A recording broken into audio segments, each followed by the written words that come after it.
آپ जानते हैं इंसान की ज़मीन पर आने से पहले कौन रहता था? आपको ये जानकर शौक लगेगा कि इंसान ज़मीन का पहला रिहाइश नहीं है। यहाँ इंसान से पहले एक पूरी मखलूक आबाद थी जिन्हें जिन कहा जाता है। तारीख ये बताती है कि इन जिन्नात में से एक जिन अपनी इबादत के जोर पर फरिश्तों के साथ रहने लगा और उनका लीडर बना। लेकिन जब अल्लाह ने इंसान को बनाया तब क्या हुआ? ये कहानी है इब्लीस के उरूज और ज़वाल की, जिसे जानना हम मुसलमान पर फर्ज है। तारीख और तफासिर में आता है कि इंसान की पैदाइश से तकरीबन 2000 साल पहले अल्लाह ताला ने ज़मीन पर जिन्नात को बसाया था, लेकिन उन्होंने ज़मीन पर रहने के कुछ अरसे बाद बगावत शुरू कर दी।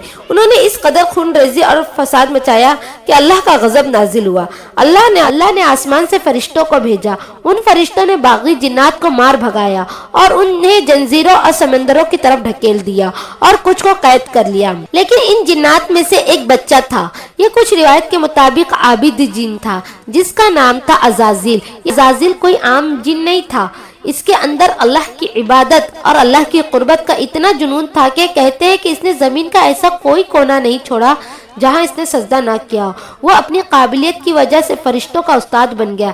वो अपनी इबादत की वजह से इतना मशहूर हुआ कि पहले आसमान वालों ने आबिद कहा, दूसरे आसमान वालों ने जाहिद कहा, तीसरे आसमान वालों ने आरिफ कहा, चौथे आसमान वालों ने तकी कहा, पांचवें आसमान वालों ने वली कहा, छठे आसमान वालों ने खशी कहा, सातवें आसमान वालों ने अज़ाज़िल कहा। इसके इल्म और डेडिकेशन को देखकर अल्लाह ने इसको वो मुकाम दिया जो किसी के वहमो गुमान में भी न था। सोचिए, एक जिन जो आग से बना था वो नूर से बने फरिश्तों का टीचर बन गया। उसके पास इज्जत थी, मुकाम था, लेकिन उसके अंदर एक चीज छुपी हुई थी जो उसे ले डूबी। वो था उसका घमंड। जब अल्लाह ताला ने नई तख्लीक यानी इंसान आदम अलैहिस्सलाम को बनाया, जब अल्लाह ताला ने हुक्म दिया फरिश्तों और वहां मौजूद लोगों को, ये वही अज़ाज़िल था यानी इब्लीस, उसने साफ इनकार कर दिया। उसने अल्लाह से कोई लॉजिक नहीं मांगी, बल्कि उसने अपना लॉजिक पेश किया। उसने कहा, मैं आग से बना हूँ, ये मिट्टी से बना है, मैं इससे बेहतर हूँ। बस ये एक जुमला, आई एम बेटर, उसका ये अल्फाज उसने करोड़ों साल की इबादत को खाक में मिला दिया। अल्लाह ने उसे धुतकार दिया, उसे अपनी रहमत से दूर कर दिया। वो शैतान बन गया। जब उसे जन्नत से निकाला जा रहा था तो उसने माफ़ी नहीं मांगी, बल्कि उसने अल्लाह से एक मोहलत मांगी। उसने कहा, ए अल्लाह, मुझे क़यामत तक की मोहलत दे। और फिर उसने वो कसम खाई। उसने कहा, मैं तेरे सीधे चलने वाले बंदे को भटकाऊंगा, उसे आगे से, पीछे से, दाएं से, बाएं से, चारों तरफ से बहकाऊंगा और तू उनमें से अक्सर को नाशुक्र गुजार पाएगा।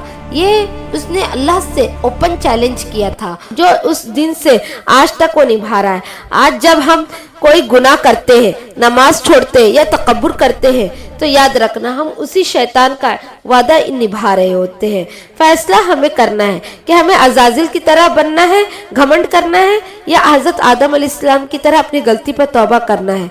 फैसला आपको करना है। वीडियो अच्छी लगे तो लाइक करना और सब्सक्राइब करना, और हाँ, कमेंट में सुभान अल्लाह ज़रूर लिखना।